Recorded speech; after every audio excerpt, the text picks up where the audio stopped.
Staying the course, the RBI has done well to stay focused on inflation amid rate cut clamor. The Reserve Bank of India's Monetary Policy Committee (MPC) in its latest bi-monthly review has decided to maintain status quo on the benchmark interest rate of 6.50% for the 11th consecutive time. As the panel's chairman, RBI Governor Shaktikant Das emphasized, the last mile of disinflation is turning out to be prolonged and arduous for emerging and developed economies.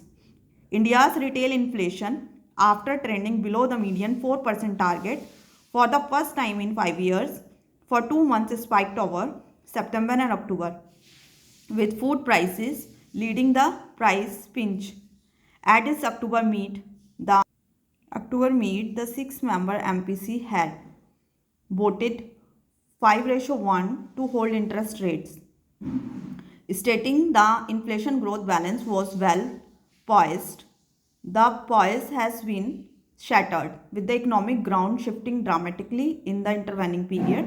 While inflation has surged, the deleterious growth numbers for the second quarter have compounded the mix, with GDP rising just 5.4% as opposed to the 7% estimated by the RBI.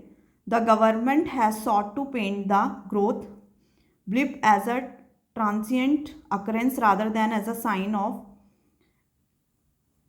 an enduring slowdown. But ministers had called for interest rate cuts from Mint Street even before the GDP print. It is perhaps not a surprise then that the board of the MPC, which includes 3 external members, on holding interest rates this time around has changed to 4:2.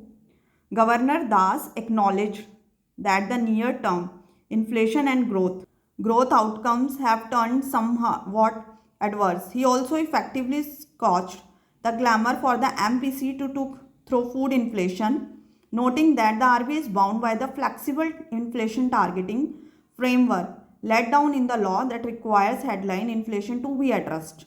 The central bank's mandate is to maintain price stability while supporting growth, but growth is also impacted by persistently high inflation that cramps household spending power, as he pointed out, and this is already visible in urban spends. Both the trajectories warrant closer monitoring for now, and it is not as if a 0.25% point rate cut would tangibly shift consumption or investment impulses in the short run.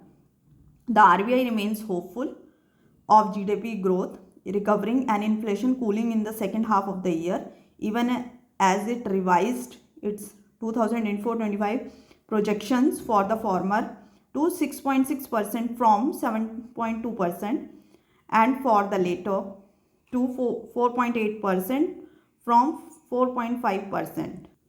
Some consider even these downgraded projections as optimistic, but if the center takes some fresh steps to cool prices, such as rolling back the import duty hike on edible oils and spur consumption, it would be able to hasten the interest rates cuts its desires.